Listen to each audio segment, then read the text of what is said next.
Al vuelo llega gracias a Yachay. Crea tu tienda online hoy mismo en yachay.lat.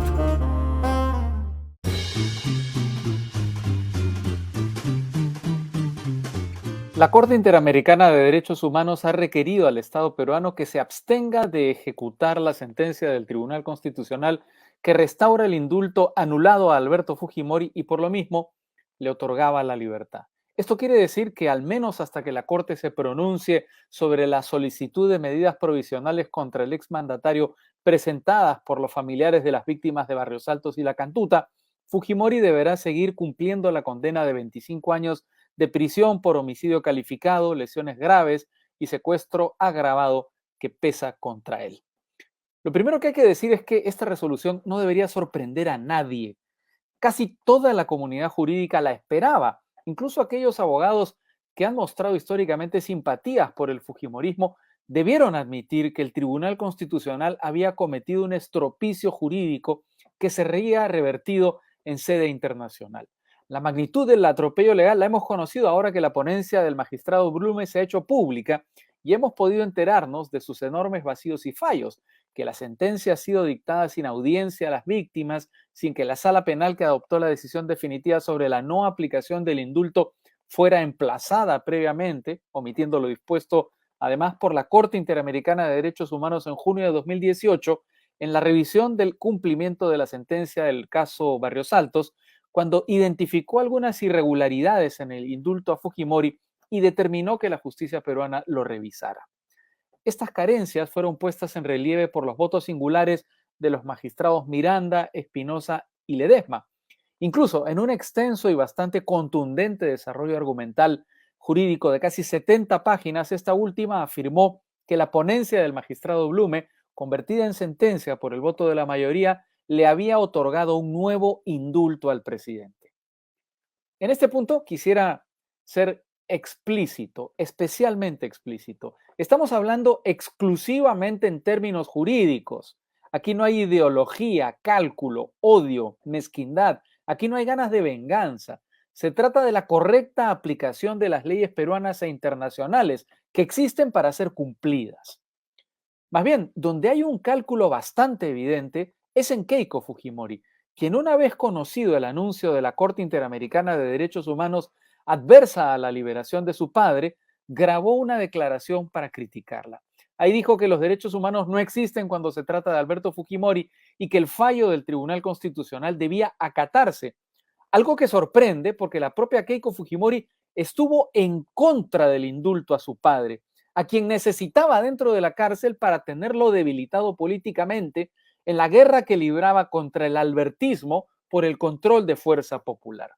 No nos olvidemos que por entonces el fujimorismo controlaba la mayoría del Congreso con 73 votos, que por esta misma guerra política intestina que dividió a su familia, Keiko Fujimori no quiso emplear esta mayoría para emitir una ley que permitiera la salida de la cárcel de todos los presos mayores de 80 años, lo que hubiera beneficiado inmediatamente a su padre, y que el Comité Ejecutivo de Fuerza Popular publicó en 2018 un comunicado donde discrepaba con la forma en que se realizó ese indulto.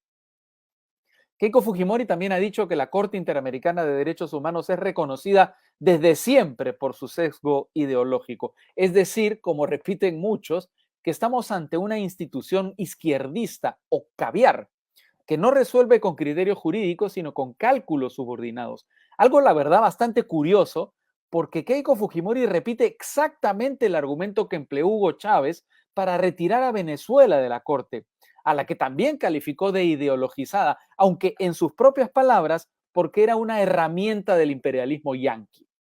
¿Cómo puede ser la Corte Interamericana de Derechos Humanos un instrumento del caviarismo internacional y del imperialismo yanqui al mismo tiempo? ¿Se puede ser blanco y negro, una cosa y su contraria al mismo tiempo? La respuesta es muy sencilla. La Corte Interamericana de Derechos Humanos no es una entidad ideologizada, pero se encuentra en una situación de independencia que le permite resolver al margen del juego político, de los intereses y las maniobras internas, lo que incomoda a quienes están acostumbrados a que la justicia se obtenga por el camino de la maniobra política, el atropello o la tinterillada, parte integral del juego de autócratas como Hugo Chávez, o como el propio Alberto Fujimori, que ante la avalancha de sentencias que se venían contra el Perú por los atropellos autoritarios cometidos por su gobierno, intentó en 1999 la triquiñuela de retirar a nuestro país de la competencia contenciosa de la Corte para que la Fiscalía de Blancanelli Dacolán y el Poder Judicial de Alejandro Rodríguez Medrano, digitados desde la salita del Servicio de Inteligencia por Vladimiro Montesinos, siguieran atropellando los derechos de todos los peruanos, enjuagando los robos, las detenciones arbitrarias, las violaciones a los derechos humanos y las conductas dictatoriales que por entonces eran el pan de cada día. La Corte se erigió como la última defensa contra estos abusos, como por ejemplo en el caso del retiro de la ciudadanía peruana a Baruch Ibcher y otros casos también, lo que produjo el último argumento que vuelve a escucharse en estos días, que decisiones como la que se ha emitido esta semana humillan al Perú y atentan contra su soberanía. Esto habría que decirle a todos los países incursos en procesos de integración, que en nombre de la justicia y la civilización, es verdad, ceden parte de su soberanía, pero porque a cambio obtienen derechos superiores, ventajas superiores, como los 27 miembros de la Unión Europea sometidos a la jurisdicción del Tribunal Europeo de Derechos Humanos, el Tribunal de Estrasburgo, que cumple funciones similares a la Corte Interamericana de Derechos Humanos. Existe un camino para la excarcelación de Alberto Fujimori, además del que se perdió la salida de la cárcel de los presos de edad que la bancada de su hija no quiso aprobar? Por supuesto, pero ni el expresidente, ni sus correligionarios, ni su defensa parecen dispuestos a seguirlo. Lo fijó la propia Corte en 2018 e incluye pedir perdón, respetar a las víctimas, pagar la reparación civil y, previa revisión médica, pasar a un arresto domiciliario.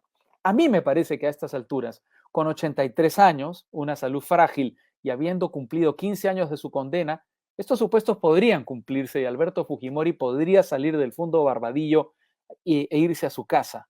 Pero como es costumbre, por una mezcla de orgullo y prepotencia, el fujimorismo no ha querido cumplir con los preceptos de la ley y ha pretendido salirse de la suya de cualquier manera, brincándose las leyes, como ahora que ha contado con la complicidad de 3 magistrados de un tribunal constitucional que emitieron una decisión que se deshilacha como el papel mojado. Lo que ha hecho la Corte Interamericana de Derechos Humanos es lo que ha hecho siempre: aplicar criterios jurídicos meridianamente claros para corregir una situación donde los derechos de los ciudadanos, en este caso los deudos de los muertos y desaparecidos en la década de los 90, son atropellados. Es así de sencillo, así lo ha sido siempre. Vaya, vaya, ¿qué tal entrevista tenemos hoy? Hoy nos visita el dueño de la aplicación web más hot de Latinoamérica, Apasionante.p.